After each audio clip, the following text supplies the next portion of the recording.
Apakah kamu tahu tokoh teori ekonomi klasik?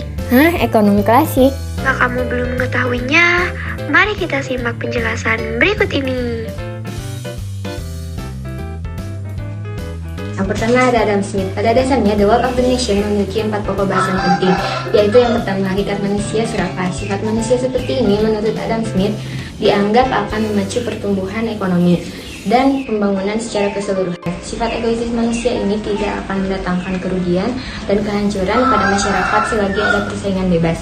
Yang kedua, mekanisme pasar bebas. Smith berpendapat dan menetapkan agar pemerintah pendapat mungkin tidak terlalu banyak campur tangan. Dan perekonomian harus dibiarkan berjalan secara wajar tanpa campur tangan pemerintah.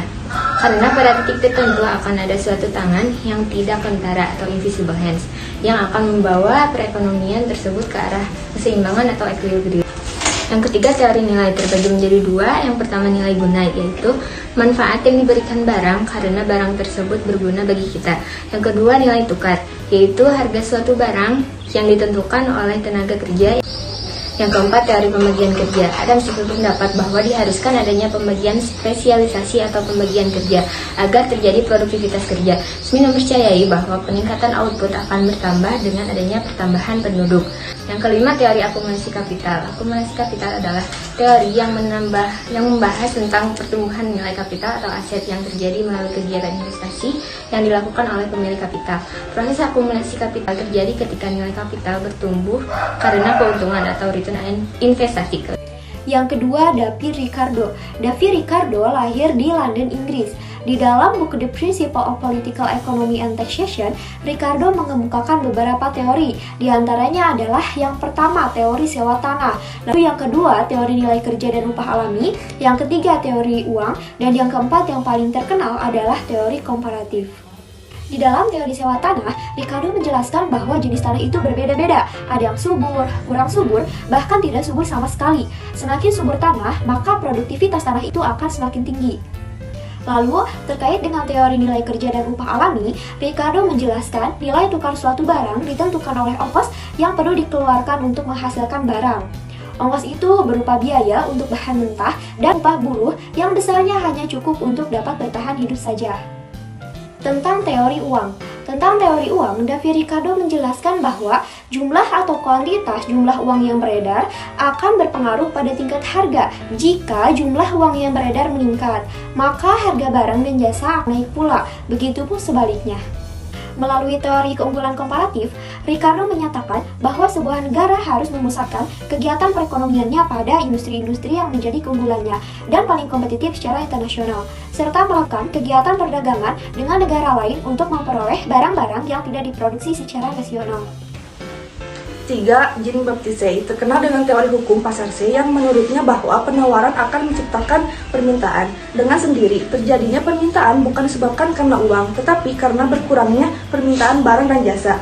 Penawaran akan suatu barang dan jasa akan terjadi jika permintaan barang dan jasa juga tinggi, sehingga mendapatkan suatu negara juga akan tinggi, dan uang atau modal akan bertambah. Alasan Say mengatakan bahwa penawaran akan menciptakan permintaan dengan sendiri karena ia terinspirasi oleh doktrin merkantilis mengenai uang dalam bentuk emas dan perak serta terjadinya keseimbangan pasar karena terjadinya perdagangan akan menghasilkan pertumbuhan ekonomi. Say kurang sepaham dengan teori merkantilis tentang kelangkaan uang. Ia mengatakan bahwa terjadinya permintaan bukan karena kurangnya tetapi karena adanya penawaran barang dan jasa sehingga terjadi permintaan dan uang hanya digunakan sebagai alat tukar saja. Mengenai uang juga sudah dibahas bahwa uang kertas tidak memiliki nilai yang stabil sehingga terjadi kelebihan uang dan kenaikan. Karena jika kuantitas uang yang beredar di masyarakat berlebih, maka daya beli masyarakat terhadap barang dan jasa juga naik. Sementara jumlah barang yang tersedia tetap, maka barang tersebut akan mengalami kenaikan harga. Maka dari itu perlu mengontrol jumlah beredar agar tidak terjadi inflasi atau kenaikan harga barang terus-menerus. 4. Thomas Malthus merupakan seorang ahli ilmu ekonomi politik. Karya publikasinya yang terkenal adalah Essay on Principle of Population. Dalam karya tersebut menjelaskan kontribusi pemikiran Malthus, antara lain populasi manusia cenderung bertambah sesuai dengan deret ukur atau secara geometri, sedangkan untuk produksi makanan cenderung bertambah menurut deret hitung atau aritmatika. Thomas Malthus juga berpendapat bahwa tingkat pendapatan masyarakat yang tinggi hanya akan mendorong lebih banyak anak. Salah satu penyebabnya adalah keyakinan dengan memiliki banyak anak, banyak rezeki. Ketika pendapatan per kapita meningkat, populasi akan meningkat lebih cepat, sehingga mengurangi pendapatan per kapita. Di sisi lain, pendapatan yang tinggi berarti juga pendidikan yang tinggi, sehingga pemahaman tentang pengendalian kelahiran juga lebih baik.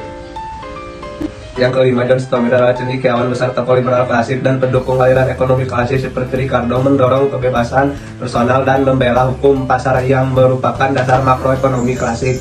Pakar ekonomi sepakat bahwa ajaran klasik mencapai puncaknya di tangan John Stuart Mill, merupakan salah satu tokoh utilitarianisme yang terkenal menaruh hukum konsep kebangsaan yang diturunkan sebagai toleransi. Selain menulis buku On Liberty dan juga utilitarianisme, John Stuart juga menulis yang berkaitan dengan ekonomi yang berjudul Prinsip Plus of Political Economy. Buku ini dimaksudkan untuk teori ekonomi. Buku tersebut dapat dikatakan sebagai apologi dari mazhab klasik dari Adam Smith, tulis Ricardo. Dalam buku tersebut, John mengatakan tidak ada teori-teori yang orisinil dari pemikirannya sendiri. Bagaimanapun dia adalah sosok pertama yang mencetuskan konsep Tusel dan menemukan konsep pemikiran elastis.